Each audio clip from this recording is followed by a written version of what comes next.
Buenas noches, les habla el universitario Luis Alejandro Contreras Peñafiel y en esta ocasión vamos a tratar el tema de neurocisticercosis que pertenece al módulo de parasitología. Vamos a hablar de puntos específicos. Entonces, sin más preámbulos, iniciamos. Bueno, hablar de neurocisticercosis es hablar de Teniasolium y nosotros debemos conocer partes importantes nomás de este parásito, ¿no? Vamos a ver que el Teniasolium va a tener una cabeza, también denominada Scolex, que va a tener estructuras como el rostelo, el gancho y la ventosa, que van a ser estructuras prácticamente que sirven para la adherencia del parásito a la pared intestinal. Luego vamos a tener lo que es el cuello y luego vamos a tener un conjunto de proglótides que se le va a denominar estróbila, ¿no? A este conjunto se denomina estróbila. Estos proglótides son importantes, o mejor dicho, su ubicación va a ser importante porque las proglótides que se van a ubicar más cerca de la cabeza van a ser inmaduras. Las que se van a ubicar en la parte media o la mitad van a ser maduras, o sea que ya pueden reproducirse, y los que se van a ubicar en la parte final van a ser las proglótides grávidas, o sea, se las denomina grávidas porque van a tener gran cantidad de huevos. Entonces, hablar de Teniasolium es hablar de dos entidades clínicas o dos enfermedades, se podría decir. Uno que es la cisticercosis y otro que es la teniasis, ¿no? Que va a depender, en el ser humano va a depender de qué es lo que consume. Cisticercosis es que consume huevos y teniasis es que consume cisticercos, mejor dicho, cisticercos que van a estar presentes en la carne de cerdo. Entonces, acá tenemos una pequeña imagen en el cual vamos a ver que el huésped definitivo va a ser el ser humano y el huésped intermediario va a ser el cerdo. Único huésped definitivo de Teniasolium, el ser humano; único huésped intermediario de Teniasolium, el cerdo.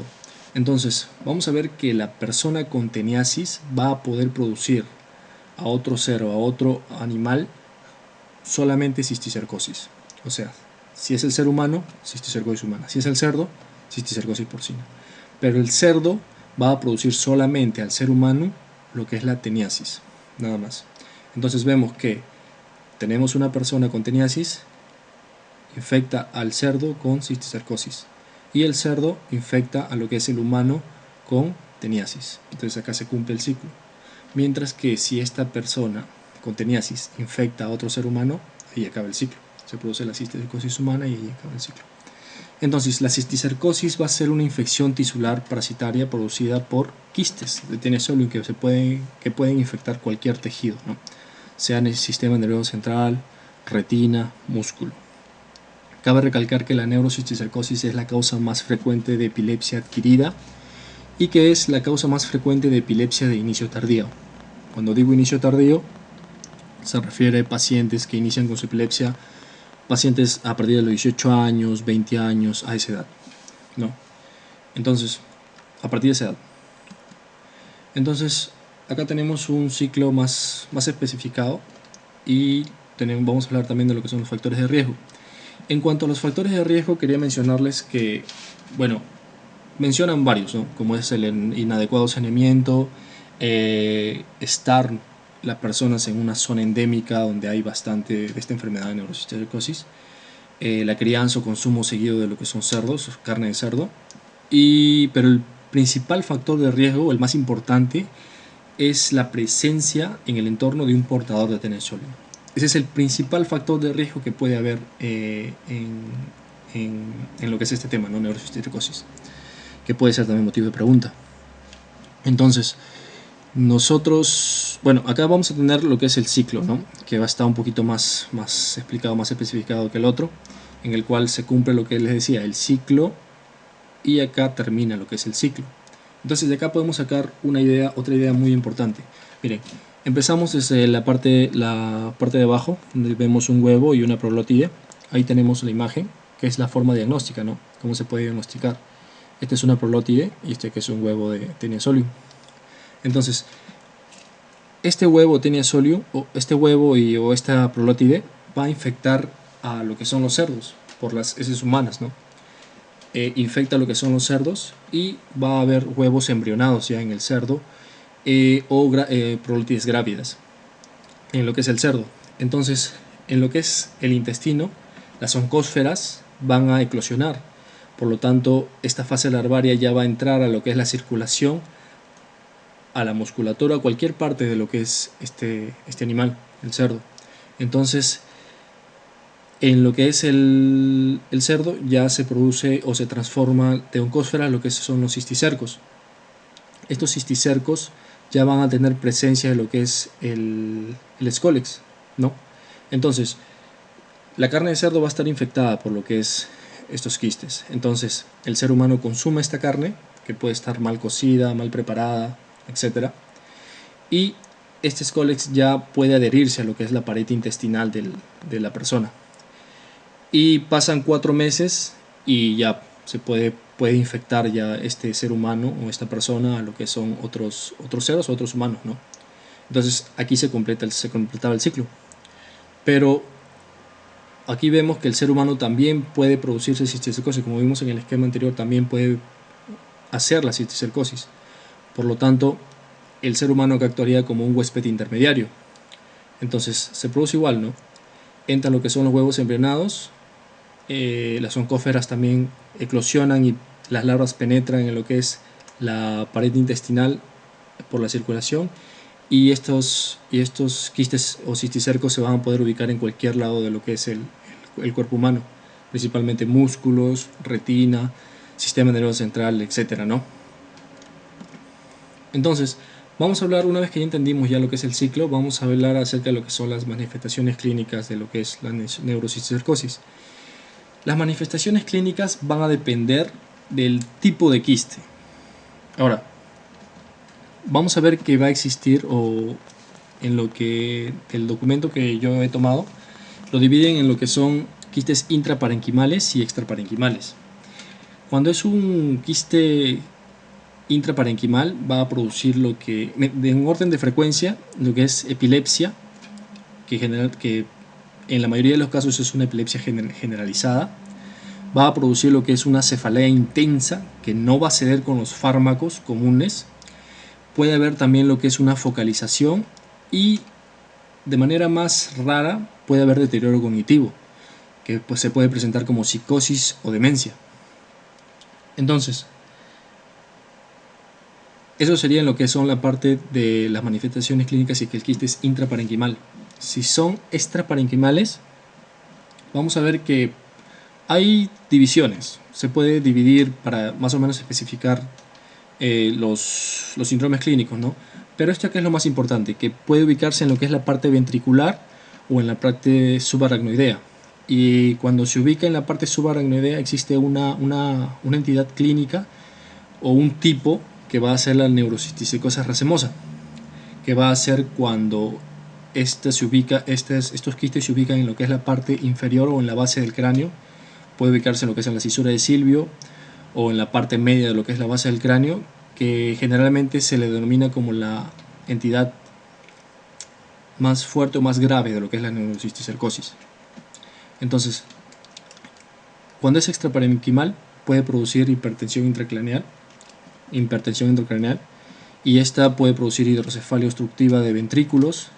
Y hay una característica clínica muy importante acá, que es que si obstruye el cuarto ventrículo puede producir un síndrome de Bruns. Ese síndrome de Bruns consiste en una cefalea súbita intensa que se acompaña de vómitos, acúfenos, vértigos, y que generalmente precipita o aumenta con lo que son los movimientos de la cabeza, que incluso puede llegar a la muerte. Ahora, también podemos tener lo que es un síndrome meningio, podemos tener lo que es un síndrome optoquiasmático, que es el que más frecuentemente se va a estar asociado con lo que es la extraparenquimal, pero la subaracnoidea o racemosa, que es, como ya le dije, se ubicaba en la base del cráneo, en el cual va a haber un estrangulamiento, ¿no?, de lo que es la parte del quiasma óptico, y se presenta como disminución de la agudeza visual y palidez o atrofia de lo que es la papila. Luego vamos a tener que también se puede presentar como afectación de pares craneales, ¿no?, como es el segundo, el tercero, el séptimo y el octavo. Ya. Luego también es importante conocer lo que son las etapas de evolución y la apariencia del parásito y patología del parénquima. ¿Por qué? Porque generalmente en lo que son las imágenes, que es una parte importante para el diagnóstico, se estima o se puede ver, ¿no? Se puede ver lo que es la patología del parénquima, la reacción que tiene el parénquima cerebral al quiste, o también se puede ver características importantes de lo que es el quiste y determina a nosotros que es muy probable que sea esta enfermedad, que sea neurocisticercosis, ¿no? Entonces vamos a tener 5 etapas evolutivas, una que es la no quística, la vesicular y la coloidal. A partir de esta de acá, en la no quística y vesicular, nosotros podemos determinar que el parásito es viable. A partir de la coloidal ya hay una muerte del parásito, ¿no? Y luego sigue lo que es la granulomatosa y luego la calcificada. Entonces, en la no quística es donde hay una invasión tisular, ¿no? Generalmente es asintomático y hay un poco de edema nada más. En la vesicular ya es donde el parásito ya se instaló, existe lo que es una pared fina, hay presencia de escólex y el quiste está lleno de un líquido claro. Y esta parte importante, que es solamente hay una mínima reacción inflamatoria. Ya es en la parte coloidal, donde el parásito muere, es donde hay una intensa reacción inflamatoria e incluso hay un intenso edema perilesional. Y luego sigue lo que es la parte granulomatosa o la etapa granulomatosa, que es donde la cápsula se engruesa y el quiste se retrae. Se retrae y adquiere una característica importante, mejor dicho, se le considera patognomónica, que es la imagen en diana ojo de buey. Y luego que está la etapa de evolución ya calcificada, ¿no? Donde ya es la involución final y donde está totalmente mineralizada. Entonces, como les decía, no es importante porque se relacione con lo que es la resonancia magnética. Vemos acá un quiste vesicular en etapa vesicular. Vemos acá una etapa de coloidal, donde ya muere el parásito y donde hay una reacción inflamatoria y un edema intenso perilesional.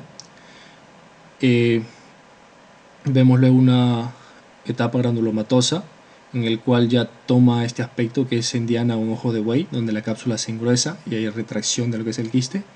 Y luego vemos acá una resonancia magnética donde ya está calcificado, ¿no? Donde es un poquito difícil ver con la resonancia magnética la calcificación de este parásito, ¿no? Por eso es que dice que en las etapas finales es mejor tomar una tomografía computarizada en vez de una resonancia magnética, ¿no? O mejor dicho, se debe tomar dos para establecer el diagnóstico, ¿no? Resonancia magnética y tomografía axial computarizada. Entonces, vemos acá el diagnóstico. Entonces, en el diagnóstico existen criterios diagnósticos de la neurocisticercosis, ¿no? Que se establecieron todavía en el 2001. Pero viendo más información, prácticamente lo resumen en que el diagnóstico se debe basar en resonancia magnética y TAC y luego hacer una serología con Western blot. ¿Por qué? Como ya les había explicado, la resonancia magnética generalmente ayuda a visualizar lo que es la reacción del parénquima contra este quiste, contra el parásito. Pero la TAC es muy importante porque nos ayuda a visualizar mejor las clasificaciones y muy aparte que tiene menor costo que la resonancia magnética, ¿no? Entonces, la neuroimagen principalmente va a ayudar a determinar lo que es número, localización, tamaño y estadio del parásito porque es importante para lo que es el tratamiento de nuestro paciente con neurocisticercosis. Entonces, una vez que nosotros tenemos la neuroimagen, podemos recurrir a lo que es la serología, que es que lo más importante o lo mejor que hay es el Western blot. ELISA dicen que no, prácticamente no, es muy poco específico, es muy poco sensible y que, bueno, algunos doctores mencionan que no sirve, ¿no? En cambio el Western blot sí. Entonces, como ya les había dicho, ¿no? Hay criterios diagnósticos para la neurocisticercosis. Hay criterios absolutos, mayores, menores y epidemiológicos. En los absolutos tenemos la demostración histológica del parásito por biopsia. Tenemos la presencia del escólex en la tomografía computarizada de la resonancia magnética, muy importante. Si yo veo en mi resonancia magnética la presencia o veo el escólex, como vemos acá, este es un criterio absoluto. Entonces ayuda bastante lo que es el diagnóstico. Entonces tenemos también lo que es visualización directa de estos parásitos en lo que es la retina, ¿no? Esos serían los criterios absolutos. En los criterios mayores vamos a ver que son 4, que son lesiones altamente sugestivas de neurocisticercosis en la neuroimagen, anticuerpos anticisticercos positivos para Western blot o inmunoblot, resolución de las lesiones clísticas intracanales tras el tratamiento con albendazol y praziquantel, resolución de la captación de las lesiones, y en lo que son los menores, lesiones compatibles con neurocisticercosis, manifestaciones clínicas sugestivas de neurocisticercosis, ELISA positivo en líquido cefalorraquídeo para anticuerpos y anticisticerco o antígeno cisticerco, cisticercosis fuera del sistema nervioso central. La presencia de cisticercos fuera del sistema nervioso central ya es probable o da una sospecha de que ya puede haber cisticercosis en otros lados del cuerpo, ¿no? Entonces, si presenta clínica neurológica, muy probable que tenga cisticercos en el sistema nervioso central. Y luego, criterios epidemiológicos, que es evidencia de contacto con un huésped por infección por Taenia solium, el principal factor de riesgo, como les había mencionado, individuos que procedan de estas áreas endémicas, y historias frecuentes de viaje a áreas donde la enfermedad es endémica, ¿no? Entonces, para nosotros establecer el diagnóstico definitivo, tenemos que tener un criterio absoluto, o bien 2 mayores, más uno menor y uno epidemiológico. Y un diagnóstico probable cuando hay un criterio mayor, 2 menores, o bien uno mayor, uno menor y uno epidemiológico. O bien, como dice acá, 3 criterios menores más uno epidemiológico. Así nosotros estableceríamos lo que es el diagnóstico. Luego, en lo que es el tratamiento. Bueno, en lo que respecta al tratamiento, va a estar ligado lo que es la localización de lo que es el cisticerco, ¿no? El quiste.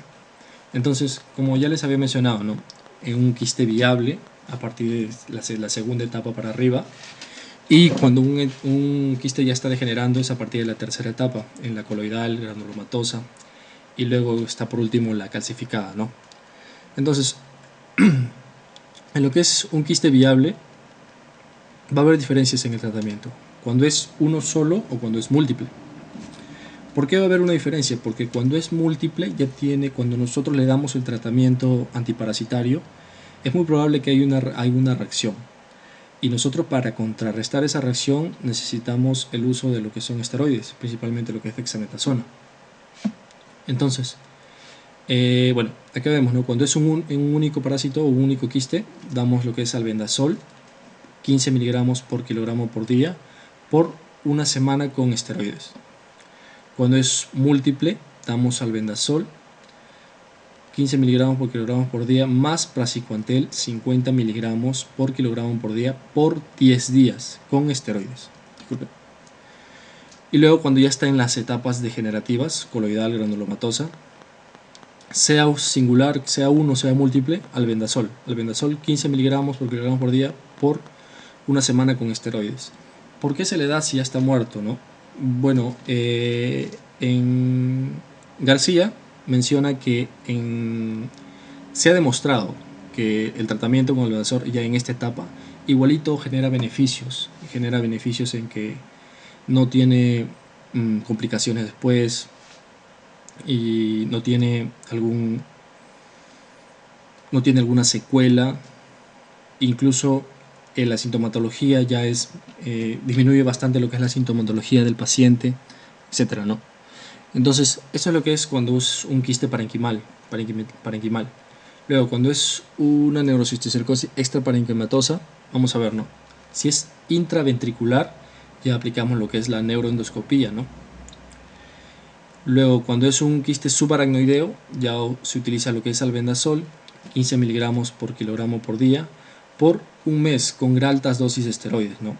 Cabe recalcar que la dosis de esteroides era 0,5 a 1 miligramo por día, por kilogramo por día, y que los pacientes generalmente pueden necesitar, ¿no?, mayor cantidad de esteroides en algunas enfermedades, bueno, en algunos casos. Entonces, acá tenemos preguntas, ¿no? Preguntas del tema que acabamos de hacer, en el cual todas estas las he mencionado en lo que es ahorita en el tema. Primero, dice, la forma más grave de neurocisticercosis se denomina acuérdense, ¿no? La que se ubicaba en lo que es la parte basal o en la parte de lo que es en la cisura de Silvio, la neurocisticercosis racemosa, ¿no? Ya que produce una clínica, un síndrome optoquiasmático, que empiezan a perder la agudeza visual y afecta lo que es la parte de la retina ya, y que se asocia bastante a lo que es una reacción inflamatoria intensa, ¿no? Sería la A.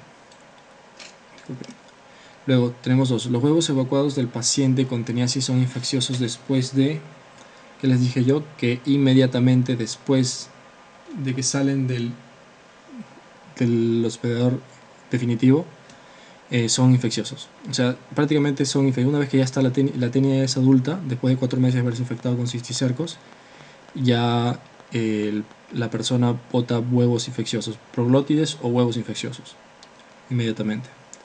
Luego tenemos 3, que es la causa más frecuente de epilepsia de inicio tardío. También les había mencionado que es la neurocisticercosis, ¿no? Inicio tardío, que son personas que inician su epilepsia a los 25, 27 años o 20 años, 21 años, ¿no? Bueno, eso sería todo. Bueno, y acá tenemos las referencias bibliográficas de donde yo he sacado lo que es la información que les acabo de explicar, les acabo de detallar. Muchas gracias.